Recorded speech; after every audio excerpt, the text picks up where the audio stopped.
Assalamualaikum warahmatullahi wabarakatuh. Di video kali ini saya akan membahas mengenai perkembangan emosi dan sosial mental peserta didik serta implikasinya terhadap produktivitas. Nah, supaya tidak berlama lagi, mari kita lanjut ke materinya. Di sini ya, saya ingin membahas untuk materi presentasi hari ini tuh saya ingin menjelaskan mengenai pertama definisinya, kedua ada karakteristiknya, yang ketiga ada implikasinya, dan yang keempat ada contohnya ya, atau studi kasusnya. Oke, di sini yang pertama saya akan membahas definisi dari perkembangan emosi dan sosial. Kalau untuk perkembangan emosi, itu adalah kemampuan individu dalam mengenali, mengelola, dan mengekspresikan perasaan. Nah, kalau untuk perkembangan sosial, itu adalah proses anak belajar berinteraksi, bekerja sama, dan menyesuaikan diri dengan lingkungan sekitar.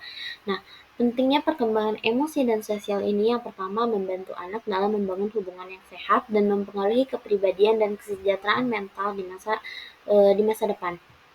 Nah, kan sebelumnya yang saya bahas itu kan definisi. Nah, sekarang kita akan membahas mengenai karakteristik perkembangan emosi dan sosial peserta didik. Itu tuh apa aja sih?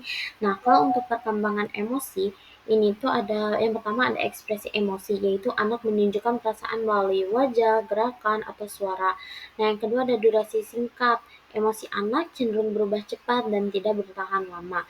Nah, lalu ada intensitas tinggi. Reaksi emosi anak lebih kuat dibandingkan orang dewasa. Lalu yang terakhir ada dipengaruhi oleh lingkungan. Nah, anak itu belajar mengontrol emosi dari interaksi dengan orang lain. Nah, kalau untuk perkembangan sosialnya, ada keterampilan interaksi. Anak belajar berbicara, bekerja sama, dan berbagi. Lalu ada kesadaran sosial, di mana anak tuh mulai memahami aturan dan norma sosial.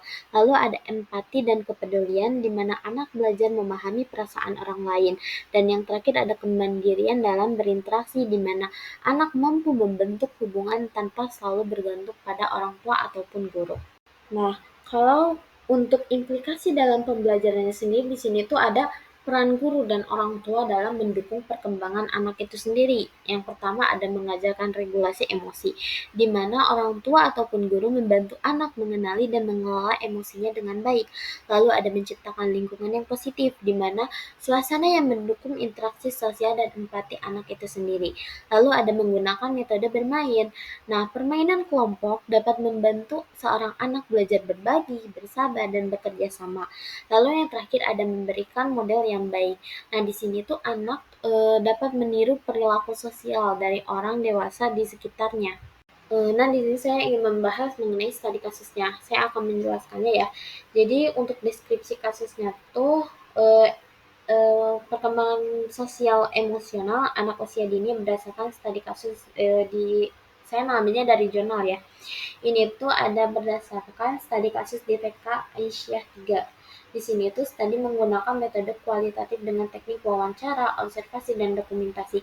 Nah, di sini tuh untuk kondisi awal perkembangan sosial emosionalnya, anak tuh kurang berpartisipasi aktif dalam kegiatan. Jika diganggu, anak cenderung diam dan tidak menunjukkan respon.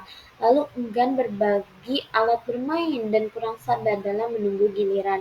Nah, untuk perkembangan yang terjadi ya, seiring waktu juga kan anak mulai lebih aktif dalam kegiatan berkelompok. Anak mampu mengungkapkan perasaan ketika terganggu oleh teman, lalu mulai belajar bersikap sabar seperti dalam antri dan bermain bersama. Lalu ada juga belajar berbagi dan bekerja sama dengan teman sebayanya. Nah, faktor yang mempengaruhinya ada lingkungan sekolah di mana guru memberikan bimbingan dalam bersosialisasi. Untuk lingkungan rumah sendiri, perilaku orang tua sangat berpengaruh terhadap perkembangan sosial emosional anak. Lalu yang ketiga ada kegiatan bermain, permainan tradisional seperti meong-meongan dan ular naga membantu anak belajar disiplin dan bekerja sama. Nah, untuk intervensi untuk mendukung perkembangannya itu apa saja? Nah, di sini tuh ada guru dan orang tua bekerja sama dalam memberikan arahan yang konsisten. Lalu ada juga mengadakan parenting untuk membantu orang tua dalam mendidik anak.